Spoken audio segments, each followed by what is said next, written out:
ప్రభునందు ప్రియులారా, ప్రభువు నామమున మీకు వందనములు.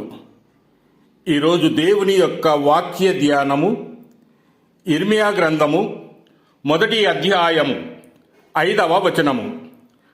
గర్భములో నేను నిన్ను రూపింపక మునిపే నిన్నెరిగితిని, నీవు గర్భము నుండి బయలుపడక మునిపే నేను నిన్ను ప్రతిష్ఠించితిని, జనములకు ప్రవక్తగా నిన్ను నియమించితిని. దేవుడి ఈ మాటలు దీవించి ఆశీర్వదించునుగాక. గమనించండి ప్రియులారా, యాజక వంశంలో పుట్టి బాలుడనని సంకోచిస్తున్న ఇర్మియాను సృష్టికర్త తన సార్వభౌమాధికారములతో ఎలా ఎన్నుకొని ప్రతిష్ఠించి ఒక ఇనుప స్తంభముగా నిలవబెట్టాడో మనము లేఖనముల ద్వారా గమనించవచ్చు.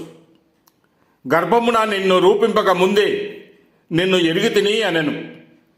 ప్రభువు గర్భము నుండి నీవు బయలుపడక ముందే నిన్ను ప్రతిష్ఠించితిని. నా కనుదృష్టి నీ పిండముపైనే ఉండి నిన్ను ఎన్నుకొంటిని.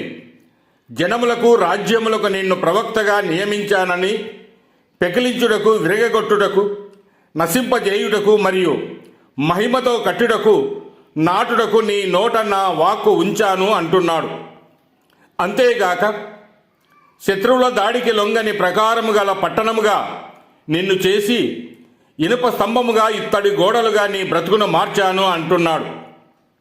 ప్రపంచాన్ని శాసించే దివ్య సంకల్పము నీ వెనక ఉంది. భయపడకుము, నిన్ను విడిపించుటకు నేను నీకు తోడై ఉన్నాను అన్న దేవుని వాగ్దానమే భయాల అరణ్యాన్ని దాటించే మహాశక్తి. ఆయన ఆజ్ఞాపించిన సంగతులన్నీ నిర్భయముగా చాటి చెప్పు నరుల ముఖములను చూసి నీవు అధైర్యపడవలసిన పని లేదు. ఎన్నిక చేసిన దేవుడే నీ శత్రువుల ఎదుట నిన్ను జయవీరునిగా నిలుపును.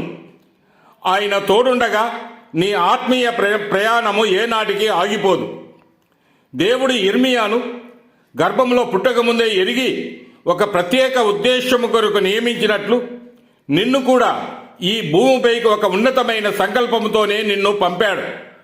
అయితే నీవు ఇర్మియా వలె దేవుని పిలుపునికి లోబడుతూ ఉన్నావా, లేక లోకపు భయాలతో నీ బాధ్యత నుండి పారిపోతూ ఉన్నావా? నేను బాలుడను, మాట్లాడలేను అని ఇర్మియా వలె నీవు కూడా సాకులు వెతికితే దేవుని ఉగ్రత నీ పైకి వస్తుంది. దేవుడు నిన్ను ఇనుప స్తంభముగా, ఇత్తడి గోడగా నిలవబెట్టాలని ఆశపడుతూ ఉంటే నీవు లోకములోని మనుషులకు భయపడి పాపముతో రాజుపడితే దేవుడు నిన్ను వారి ముందే అవమానపరుస్తాడు. ఆయన నీకు తోడై ఉన్నాడనే ధైర్యంతో బ్రతకాలి, కానీ నీ స్వశక్తిని నమ్మి విర్రవీగకూడదు. కనుక ప్రియులారా, నీ సృష్టికర్త నిన్ను ఎరిగి ఉన్నాడనే భయభక్తులతో జీవించుము. దేవుడు మిమ్మల్ని